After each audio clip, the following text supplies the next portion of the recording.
I knew it was going to be a tough night to sleep. I had felt the dread building into the evening, and so I decided that half a Xanax would help. Not really. When the clock clicked to 1:30 a.m., I was still talking to myself. I need sleep. I have to be up early. I was afraid the alarm wouldn't ring, the traffic into Sacramento would be awful, and I'd be late and miss the whole thing. At some point after that, I finally fell asleep, and then morning came fast. Today would be the day I would see Joseph DeAngelo for the first time in person. My instructions were to meet the victim services person, her name was Anne, at 8:15 at the H Street garage. Somehow I managed to get there a few minutes early, and that gave me a chance to get a bit nervous. I can't believe I was early. I thought for sure, I know Sacramento traffic, I thought for sure I was going to be hung up. But I don't know how it happened, but I got there on time, and Anne showed up just a few minutes later, and away we went to Superior Court Department 61. I didn't realize that the courtroom was part of the jail, so when Anne said, "We're going right there, that's the jail," and I thought, okay, that's fine, but we're going to court, right? For me, court has always been the courthouse, the courtrooms. But in this case, in Sacramento, they do have 3 courtrooms inside the prison, inside the jail there. So I didn't realize the courtroom was part of the jail, and we had to get through security to turn everything off, and you have to take your metal off and put it in the plate and everything. This would become kind of hysterical later as our squad started getting bigger and bigger. But at this point, there was still a small group of us. So it was pretty harmless to get through security other than the hassle of it. And we were treated very, very kindly by everyone. I realize this is at the jail, so they probably don't treat everybody as kindly as they treated us, but they were very kind to us. So we snaked our way through the hall, and we were hearing people asking, just the regular people asking reporters what the heck was going on. There were reporters everywhere. They were outside, they were inside, and I could imagine if you were there for a regular case, just wanting to get your arraignment done so you could get bail and get out of there, it probably looked so intimidating. All you could hear was this mutter of the East Area Rapist as the reason for why all the people were there, and it was 8:25 in the morning, and we walked through the doors of the courtroom. They let the victims in first, or the survivors, or whatever you want to call us, but they let us in first. They had us, well, that we could sit anywhere in the gallery, but they had us sit on the side that would, like a wedding, that would make you feel like it was on the bride or groom side, depending on how that works. I guess the groom is usually on the right and the bride is usually on the left. I've never been married. I don't know these rules. But we were sitting on the left. The courtroom was really small, and the cage that was there was on the... I'm sorry, we were sitting on the right. Gosh, why am I so bad at this? I'm literally holding up my right hand as I talk to you, and I still say the wrong thing. Anyway, we were sitting on the right. That's where I think the groom side is. That's the side they told us to sit on. That was considered the, air quotes, prosecution side of the courtroom. On the left was this cage, and it was kind of this 1970s decor, this real wood, fake wood stuff, and this utilitarian carpet everywhere. And then there were large calendars, big kind of bureaucratic, very utilitarian calendars on the walls that were marking off where the holidays were, and obviously where they couldn't set a court date. And then the clock was in the back, and we were in there at 8:35. Court didn't start. We didn't know this court didn't start till 9. We thought it started at 8:30. So we watched this clock tick down as we were taking it all in. And I was really trying to take in everything because I just thought, well, this is never going to happen again. I want to see every part of this. The part in front of us where the tables are and the lawyers are and everything's kind of a mess. I get it. There's still a lot of paper involved in court work. And so there was binders and things piled up, and it was pretty messy. And we didn't know at this point that DeAngelo was going to be coming out into the cage. What had happened in the arraignment, of course, is they had wheeled him out from his wheelchair from the back where the judge comes out. And that's, kind of the back working area before people walk into the courtroom. We had thought absolutely that he would be coming in from that back. So for us to sit on that right-hand side of the courtroom and be ready to see him, I thought it'd be fine. Like, we were ready. I sat in the first seat in the front row, and seated next to me was the woman who was raped on June 18th. I didn't know that she was first in terms of us. She may not be first at all, but in terms of keeping track of the East Area Rapist and everything, I didn't realize she was considered rape number 1. She was so sweet. And we sat together, and she was shaking, and she had brought her friend. I just felt so honored to be sitting there with her. As that was happening, she had brought her best friend for moral support, but when she told me she had brought her friend for moral support, she said, I brought her for moron support. Well, I, of course, thought she meant her friend was the moron, but in fact, she meant herself was the moron. It was a self-deprecating joke. I kind of missed that, but it was this, it just caused this laugh, which was really needed to break the silence and the nervousness that was going on. So I thought it was great. And then I met a close friend of Debbie Domingo's, who I, at that time, wanted to know much more about. I've since gotten to know her, but her name is Melanie, and she was a spitfire, and she had brought photos of the victims that she held up. She brought all the murder victims. And then there were some more people next to her, and I didn't get their names very well, and I'm not so good at names, but in fact, I've met them all again now since time has passed. But that day, it just was people that I knew had some connection to the case and who were there for the same reasons I was. When we were settled and ready, we being the victims and the people and our support people, everyone else was held outside until just a little before 9 a.m. The attorneys trying the case, the prosecutors, introduced themselves to us, shook hands with us. Our attorney, the prosecuting attorney, was dressed in a black sheath dress and a jacket and a simple string of pearls. It was very elegant. It was in very stark contrast with DeAngelo's attorney, who was in a red sweater jacket and black slacks and a silver necklace. They both looked very striking and very prepared. And I think that, I usually don't comment on fashion, but I thought it made an interesting juxtaposition. One of the things I've noticed in courtrooms is that women still are wearing clothes that I would consider impractical and dated. So I was actually kind of happy to see DeAngelo's attorney wearing slacks and a sweater jacket, because you can move in those kind of clothes. Women in suits, that is not comfortable. And any woman knows when you're in a suit, you're wearing heels. You might even have to be wearing stockings, which are really old-fashioned, and you can't move. And women have to move. That's just how we are. We're usually solving 6 problems at once. So movement is really important. And if any area of our current law could use some updating, it's women's clothing in the courtroom. Just notice it. You'll know. You'll see what I'm talking about. The most striking thing in the courtroom was the cage. You can see it in courtroom photos. I have some on the blog, and you can see that the wheelchair was in front of the cage. It's an imposing sight. It's this huge cage with a lock on the front that needs a key to open the barred door, and the bars are thick steel. And then if someone said, can we make this fit the motif, some paneling has been added to the sides. It brings the whole room together. Okay, I'm being facetious because some poor decorator's trying to figure out how to make a cage in a courtroom fit in. But they did. They added some paneling, and there it was. It's all fixed up, and it fits in with the decor. The cage was empty, and it is intimidating. I couldn't imagine what kind of criminal would need something so substantial unless someone was like having a meth trip or, not sober, still raging on drugs. I couldn't imagine, or actually really, really mentally ill, why you'd need this level of security. But we're in the prison. I get it. There's a cage. As both members of the legal teams, bailiffs, and the court staff moved from the courtroom to the back room, we assumed, of course, that's where DeAngelo would come from, because that's what happened last time. I thought he'd just be walked out and put in the cage if that's what they needed to do. But that's not what happened. I was completely wrong about what would happen next. The bailiff read the rules. There's, oh yay, court is now in session, no noise, no cameras, no recordings, no cell phones, turn off your cell phones. And then he announces that I think in this case it was a woman, that the Honorable Judge Sweet was entering the court. And I'm not sure what they said next, because the lawyers for the defense jumped up and moved towards the cage. And that's when I realized there was a door that opened into the cage through the side wall. And through that door, DeAngelo entered. Now, many things are happening really fast at this time because we didn't expect him from there. The woman I was sitting with, victim number 1, she was scared to death, and she was looking at the back door, back where the judge had come out. And so we were prepared for him to enter there. And in fact, it was almost like a little tiny mini sneak attack, him coming out of the side like that without us knowing. I grabbed her hand and held tight because she was shaking.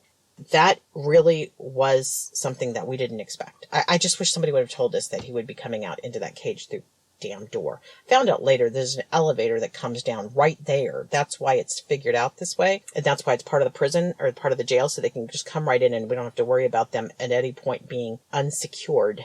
It makes sense now that I know. I just wish we would have known at the time. The defense team used their bodies to create a wall between DeAngelo and us, and all we could see at first was what appeared to be orange Crocs Okay, just take a moment for insert your own Croc joke here. But I think it's kind of hilarious that prisons use Crocs.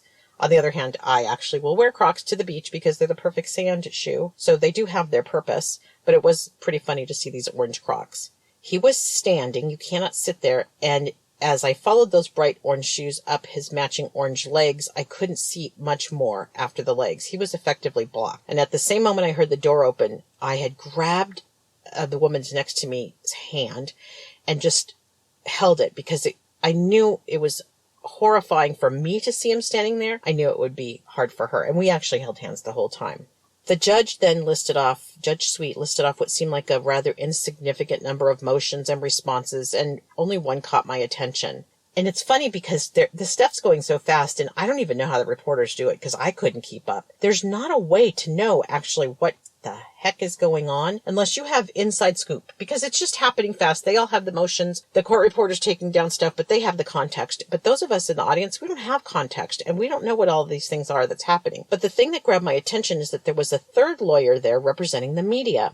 And they rattled off some of the media entities, including the New York Times, the American Broadcasting Company, AP News. There were others that were mentioned. I didn't get them all, but the reason that the media had a lawyer is they wanted to make sure that things weren't going to be redacted as part of the search warrants and the searches of his home. So you have two things. You have things on the warrant, which lists what you're looking for. And then, of course, you have what is recovered from the search, which is what is taken from his home. So I'll talk more about this, but that is why the media sent a lawyer, because they wanted to make sure that the public had a right to know and that things would be shared with the public. The male attorney finally moved. DeAngelo's attorney, this guy with a beard, he finally moved, and we were able to see DeAngelo's profile. All I could think is, there he is. That's him. He's just a man. An old, craggy-faced man, and he didn't look pleasant. He looked angry. He had whiskers on his face, and his shoulders were slightly stooped. His mouth barely moved when he whispered to his female attorney. She appeared to be soothing him and making a point of touching him and talking very close. It looked intimate, and it nauseated me. There is nothing in the lawyer handbook about mothering your client. I mean, sure, someone can go check the index, but I am 99% sure it's not there. And this is something that I found out later all of us noticed and were really bothered by. It was the way she was mothering. And like I said, I used the word intimate. She was so close. And we had all seen her touch him when he was in the wheelchair, but she was close again. And I just thought, oh my God, it's funny. How is she breathing his breath? That's all I could think is like, that breath has done horrible things. And she's in his space so close that she's breathing his breath. As quickly as it started, the whole thing was over. The defense lawyers closed ranks again, and we could barely see him slip out the door. He was shuffling a little bit. I'm not sure if he was shackled on his feet or not, but one of the news stories said that he wasn't. And the reporters probably had a much better look than I did because they were on the left side of the gallery and I was on the right. I never made this mistake again, by the way. Being told to sit on the right, I was being obedient, which is, not my strong suit. And so after that, I've always sat on the left side because you just can't see him good enough on the right. And those lawyers are working overtime to block us. So the number one question everybody always asks is, how does it feel? And there's some video out there of me talking to ABC afterward, and actually I'll talk about that in a minute. But how does it feel? How does it feel? How does it feel? Reporters are always asking that. And the problem with the question is it misses so many things, because how does it feel really has to do with the context and the history and the assumptions and the reality. And maybe it's easier to describe two things I didn't expect to feel. The first was catching DeAngelo is not bringing us closure. That's just not how closure works. I'm sorry that I've been saying this. I had been saying that for the last 2 weeks since he was caught. Everybody says, I'm sure now you feel some closure. Don't you feel closure over this thing? I'm even using silly voices to mock the people that say that. No, it's not closure. Closure means something's done. You can put it away. This sucker is ripped open. It is the opposite of closure. And I guess a beginning could work, but it kind of misses the nuance. It's like reopening an old wound. And everyone has said that since this has happened. That old wounds are open, that dreams are back, that we're thinking and remembering things of that age. So that's not closure. That's not the thing. The other thing is that having DeAngelo be caught has added a level of complexity to our lives that I just didn't anticipate. And I'll give you an example. how does one stay involved in a trial like this and work? I was out on medical leave for this sucker to go get this done. I thought I was going back to work. I did not know what was going to happen the next day. I was thinking, oh my God, my brain is a jumbled mess right now. I don't know how this is I'm going to do this. I had taken some time off, but this thing is not going to be months. This thing's going to be years. In fact, Victim Services told us plan on 5 years. So I don't know how this is really going to go in the long term. I'd love to stay in touch with this story, but I just thought, wow, this is actually... my life just got so complicated. The second feeling I had would be considered probably cognitive dissonance, but at a really kind of abstract level. So, cognitive dissonance is when you kind of believe one thing and do another. It's that idea of, I don't feel right about this, and something feels wrong, and you're not being able to align the thoughts in a meaningful way. So I was looking at this human being, another human being, a man I could possibly have passed on the street or in a grocery store, and he could have been with his daughter or his granddaughter, and I would have thought nothing of it. He just looked like an ordinary man you would see out in the world. But this effing man had been alive in my mind as a monster for 38 years. I just listened to Seriously Disturbed podcast, and Shannon talks about this idea of how when we don't know who it is, we build these people up as monsters in our minds. For sure that had happened to me. Not a monster like Scary Monster gonna jump out at the boogeyman and scare me, but just a monster like a human that was not human, right? A person that was terrible. I don't know what I thought he would look like. I just didn't think he would look like a human being. And that is what maybe made me the most sad the first day I saw him, because this man was like a dad and a grandpa, and nothing mattered to him. It just didn't matter. He had two things that many of us value more than life itself: kids and grandkids. And he didn't give a flying fuck. He risked everything. It just bothers me that he was just willing to do all this crime, and he had the most special things, and all he did is he chose to leave destruction in his path. He's a brutal, evil, dark, compulsive man who left destruction. And no matter what happens now, we can't get back any of the goodness that's been lost. Everybody's lives have been changed. I'm not necessarily saying for the worse. People have done amazing things. These survivors are amazing women, but almost everybody has had some stuff they've had to deal with. Almost everybody's had to go to therapy, and if they haven't, they're thinking about going now. Almost everybody's had some form of PTSD. Some huge, some not so huge, depending on their support systems and the help that they've gotten. And this guy did it to everyone. And now he's doing it to his kids and his grandkid. He doesn't give two fucks. That to me is so sad. I needed a couple days to write up the second part of seeing DeAngelo for the first time, because the day was a big day. There were a lot of things happened, and I needed to drive home to Santa Cruz that day. So I was packing as much in with the people I was with as I could. So I didn't write the second part of the blog of seeing DeAngelo for the first time until a few days later. And I came home from Santa Cruz, and I'll tell you everything I did the rest of that Monday, but I came home to Santa Cruz. I had a dream. And it's a dream that I've had kind of since he was arrested, and it goes back and forth. And I've actually now that much time has passed, recording this in July, now that much time has passed, thankfully that dream has really kind of settled down. But the dream that I was having was that I was Charlene, and I was watching Charlene at the same time. So I've been both her and watching her, having the way of kind of being an out-of-body experience in that mystical way that I could kind of commingle themes in a dream. And I can feel his breath on me and the weight of his body, and I'm screaming and pushing him away, because in my dream, my wrists aren't tied, like her wrists were tied. But at the same time, I'm trying to help her, to warn her that he's dangerous, and I have to force myself awake when I have this dream. When I can't fall back to sleep, I turn on Netflix and I stream Frasier, because I love that show, and hearing their voices gives me the calmness I need to fall back to sleep. What I didn't expect the next morning, Tuesday morning, was to get a call from my CEO, where I was the VP of marketing, telling me, first he said, how did it go? Because he knew I'd gone up to see DeAngelo the day before. So I told him a little bit about how it went and how it was hard and like nothing I expected. And I'm such an idiot, because I thought he was calling to check on me, but I'm a moron. No, after I told him how it went, He said, I'm so sorry because I have more bad news for you. We're laying you off. Swear to God, that is how it went down. This man is such a dick. I was pretty bitchy and unbelieving that this is what he was going to do. And I didn't fight, but I just questioned him with a bunch of good, smart questions that he didn't have answers to, as usual. This man is not a good CEO. He's really not doing things he should be doing. Yeah, I was caught off guard. I decided that was a day drinking day, and I had 2 margaritas and some street tacos. That was how it went for my day drinking. And then I decided to get back to the blog. What happened after we left the courtroom is that the media was outside waiting for us. And I knew that. I was prepared for that. And I had seen in the courtroom before we had started the court session that somebody that I had met during the 2020 interview was there. A producer was there. Her name is Jenna, and she was in the back of the courtroom. And I got to tell you, that had helped me that day. Seeing Jenna there, because we had such a good time doing 2020, seeing her there had really lifted my mood.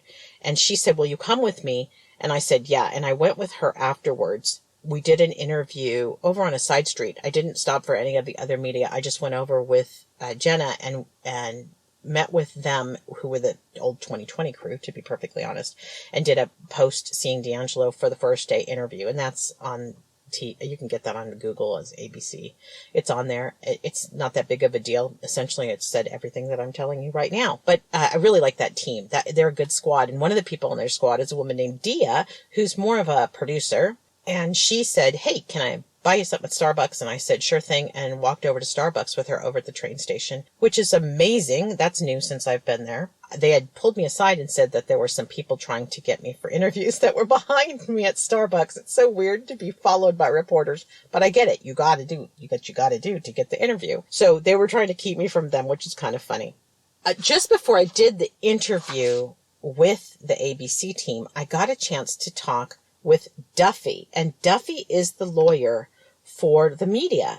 And I interrupted her. She was leaving, and I said, excuse me, may I talk to you for a minute? And I said, I'm Jennifer Carroll from the Ventura murders. It always sounds so weird, but she acknowledged me. And I said, I just wanted to thank you for what you were doing, because even though the defense is arguing that sharing information with the public is going to taint the jury pool, I totally disagree. I get the merit of that argument for certain things, especially if the jury pool doesn't know anything that's going on. But at this point, this case in particular has such a reputation. I don't think this is going to be a big problem. You know, the magnitude of this case is massive. He called his victims. He taunted the police. And if the public has preconceived notions, I told her, this is pretty much his fault. And of course, I can hear my dad in my head say, but Jenny, everyone has the right to a fair trial and an unbiased jury. And of course, I would have popped off to him and said, but Dad, he's entitled to a jury of his peers. Where else are you going to find 12 other serial killers? Which then would have led to a long debate. My dad maybe appreciating my humor, maybe not so much. It depends. Yeah, these are the debates that go on in my head. My head is so noisy. I call it crashing thoughts. I have crashing thoughts all the time. Duffy was super, super friendly and seemed happy that I supported her position on the whole thing. And I'm hoping, so far things have gone pretty well in other parts of this case. So I'm hoping that we're going to have as much access as we need to the information that they find. Over at Starbucks, when I was with Dia, one of the things that was really cool is I found out that she went to Sac State when I went to Sac State, and we knew professors in common, and we were about the same age. So actually we had some real rapport, and I really enjoyed spending time with her, and she made me feel very comfortable. And now I know how that when you hear those reporters on TV and wonder how do they get this information that they get, it's because they get to know the subjects. They get to know the people they want to talk to. Because once you get to know people like me, I'm sharing more. I'm talking more and having a better time. And I'm telling you things that you can't necessarily report on, but you could certainly know where to go dig after I've shared that information. She asked me while we were having my strawberry acai, she asked me a question that I think is maybe one of the best questions anybody had asked me. And she said, what are we not covering in this story that we should be covering? And I have to say, it stopped me in my tracks. I mean, I was really happy to hear such a good question, but I thought, I'm not the only person who might have an answer to this question. So still, now, if you can think of something in this case that should be covered by the news that isn't being covered, let me know. Send me an email. I want to know this stuff. While I was at Starbucks, Bill Hardicon, my concierge, the guy who hooks me up and tells me what's going on in Twitter land, sent me a text telling me that Allie Wolf from Fox 40 was looking for me. And so I was able to call her and connect up with her for an interview that we did down at Fox 40 in South Sacramento later in the afternoon. It was so smart. Bill was so smart to send me a text. It's probably the best way to get my attention. One of the things I've learned to do, and I mean, it's definitely been a learned skill, is I notice things. So as I'm sitting in the lobby waiting on Allie, out comes a mermaid. And the mermaid came out of the hallway, looked at me, and left the building. And I missed the photo, and I'm really bummed because how often do you see a mermaid just come walking out? But then a group of dancers came bounding out, and they were super, super bouncy. And I said, "Excuse me, but was that a mermaid?" And the girls turned to me and without even blinking said, "Yep," and then went back to their bouncing. Well, I mean, what was I thinking? Of course it was a mermaid. I missed the photo, but I got to see the mermaid. And then I went into the interview with Allie, who was great. I had never met her before. I really enjoy her. I know the people in Sacramento, especially around this case, have a lot of respect for her. And so I was super excited that I got to meet her and spend that time with her. And then, of course, I wanted to take a picture. And all I'm going to tell you is reporters got looks. Like, they want to make sure that they look right in pictures, and they want us to look at the picture that you took of them and make sure it looks right. And I was laughing because I'm like, of course, this is your brand. Of course you want to see how you look. So God love her. Thank you, Allie, for letting me take your picture. And then when I got in the car after talking with Fox 40, I got a call from the New York Daily News and Nancy Dillon, who I talked to a few times. And the first time I talked to her, it was so funny, but there was breaking news about the Cosby verdict. And this time, while we were talking, Margot Kidder's death hit. So, God, I don't know what reporters are doing, but they're covering multiple stories at once. And this Nancy is in the middle of everything. So she was very, very busy, but she did that story with her, just did a little total brief interview about seeing DeAngelo for the first time. And I have to say that Nancy's done a really great job reporting. She's always nailed it. So really happy about that. I got done around 3:00 that day and had to drive home to Santa Cruz, which I was dreading because I knew I was going to hit traffic. But I got home. It seemed like it took forever. And now with some 2020 perspective, it was a really intense weekend. That was an intense weekend. I'm glad I did it, and I'm glad I did get to see DeAngelo for the first time. And I'm mostly glad that I got to sit with victim number 1 to do it because she is wonderful. And every time I see her now, I adore her. If you like the podcast, be sure to subscribe and rate it. And I'm out. Until next time.